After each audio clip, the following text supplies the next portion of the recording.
مملکت سعودی عرب جو اس معاملے میں نہایت ہی حساس ملک ہے، بے حیائی، بے شرمی اور دیگر چیزوں اتنی اس کے اندر میں سمجھتا ہوں کہ اتنا وہ اس کے اوپر زور نہیں دیتے، لیکن جتنا زور بدعقیدگی کا، اسلام کے حفاظت کا ہے، عقیدہ توحید کی عبادت، اتنا دیگر معاملے میں اتنا فوکس نہیں ہے ان کا۔ میں نہیں کہتا کہ مائے زمزم، آب زمزم سے دھلا ہوا یہ ملک ہے، میں نہیں کہتا ہر جگہ اچھائیاں اور برائیاں ہوتی ہیں، پانچوں انگلیاں برابر نہیں، لیکن سے یہ بات ڈنگے کی چوٹ پر کہنا چاہوں گا کہ مملکت اس میں کسی کے ساتھ مفاہمت برداشت نہیں کر سکتی ہے۔ آج اسے بھی پورے مملکت کے اندر تعمیم آئی ہے، تمام خطبہ کو، تمام علماء کو ممبر رسول سے جائیے دیکھیے، تعمیم کل پرسوں سے آئی ہے، وزارت شؤون اسلامیہ، اسلامک منسٹری سے تمام علماء کو یہ بریکنگ نیوز، بریکنگ خبر دی گئی ہے کہ اپنے اپنے ممبروں سے، بالخصوص جو اس وقت دہشت گرد تنظیم اخوانی جماعت ہے مصر کی، اخوان المسلمین، جو مسلمانوں سے لڑائی اور جنگ کرنے کو حلال سمجھتی ہے، انہیں ان کے حکمرانوں کو کافر سمجھتی ہے، اور دوسرے عقیدے کے اعتبار سے بدعقیدگی پھیلانے والی جو آج تبلیغی جماعت جو بھارت سے نکلی ہے، اس کے تعلق سے اس کی حقیقتوں کو بیان کیا جائے، ڈرایا جائے لوگوں کو کہ یہ کتنی خطرناک اور تمہیں جہنم میں پہنچانے والی جماعت ہے، گمراہ جماعت ہے۔ اور میں نے کئی دفعہ اس موضوع پر، تو میری بڑی لمبی آج سے 25 سال پہلے اس موضوع پر میرے بیانات ہو چکے ہیں الحمدللہ، آج ان کو ہوش آ رہا ہے، اچھی بات ہے، کوئی بات نہیں، ہم نے بہت پہلے ہی آگاہ کر دیا تھا کہ بھارت سے نکلی ہوئی یہ جماعت انتہائی صوفیوں کی، نقش بندی، قادری، چشتی، سہروردی، بدعت اور شرک کا، کفر کا ملغوب ہے۔ دلائل آپ کو ان کی کتابوں میں ملیں گے، اور موضوع اور گھڑی ہوئی روایات، استغفر اللہ، وہ تو سب موجود ہیں، آپ کو تحقیق کرنی ہے، جائیے دیکھیے، فضائل اعمال لے کے بیٹھ جائیے، فضائل صدقات جو پہلے تبلیغی نصاب کے نام سے تھے، اس نے پورے بر صغیر ہی نہیں بلکہ ہر جگہ اس طرح سے خاص فرقہ دیوبندیہ کی فکر کو پروان چڑھانے کے لیے، پھیلانے کے لیے اس جماعت نے بیڑا اٹھایا ہے۔ اسلام نہیں، اپنے مذہب کی تعلیم اور اس کی طرف لوگوں کو دعوت دینے کے لیے، اسلام تو ایک لیبل ہے۔ یہ بتاؤ، کوئی آدمی اپنی موت اور حیات جانتا کب مرے گا، کب نہیں مرے گا؟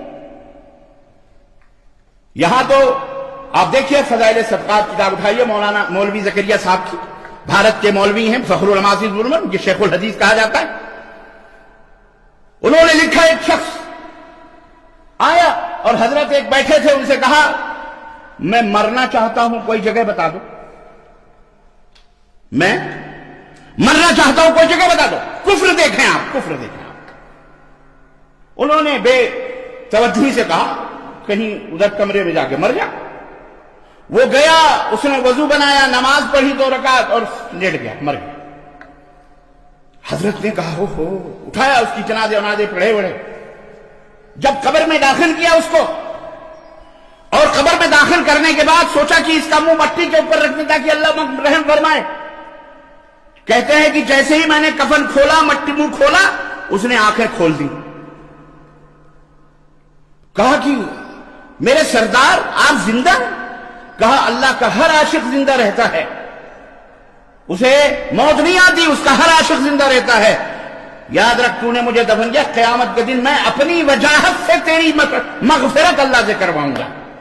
واہ، اتنے بڑے بڑے پائے گئے لوگ۔ اب آپ سوچئے، یہ مذاق نہیں ہے تو کیا ہے، یہ کفر ہے، یہ جو مولوی زکریا صاحب تبلیغی جماعت کے انہوں نے لکھی ہے اپنی کتاب کے اندر، یہ بدعقیدگی نہیں ہے، عقیدہ چھینا جا رہا ہے، اور تم کہتے ہو جی نماز پڑھ رہے ہیں، روزے، نماز بعد میں، سمجھ رہے ہو کہ نہیں سمجھ رہے؟ توبہ کرو اللہ تعالیٰ سے۔ ایک صاحب قرطبی صاحب، تو واقعہ میں بتاؤں، میں بہت کیسٹوں میں جا کے سنو، کہتے ہیں کہ میں نے 70 قرآن پڑھ کر کے ایک نصاب بنا لیا تھا، کسی سے سنا تھا کہ جو آدمی 70 قرآن پڑھ لے، 70 ایک نصاب بنا لے، تو وہ اس کو اللہ معاف فرما دیتا ہے، جنت میں چلا جاتا ہے، کتنا بھی بڑا گنہگار کیوں۔ کہنے لگے اس طرح سے میں نے 2-4 نصاب 70 مرتبہ قرآن پڑھ کے بنا کے رکھے ہوئے تھے۔ اچانک ایک دعوت میں بیٹھا ہوا تھا، ایک لڑکا بڑا مشہور تھا کشف میں، مطلب کشف کے ذریعے آنکھیں بند کر کے سب لوح و قلم عرش و کرسی سب پتہ لگا لیتا. کہتے وہ بھی دعوت میں موجود تھا اور پتہ نہیں اس طرح کا ہے کہ وہ دعوت میں موجود تھا.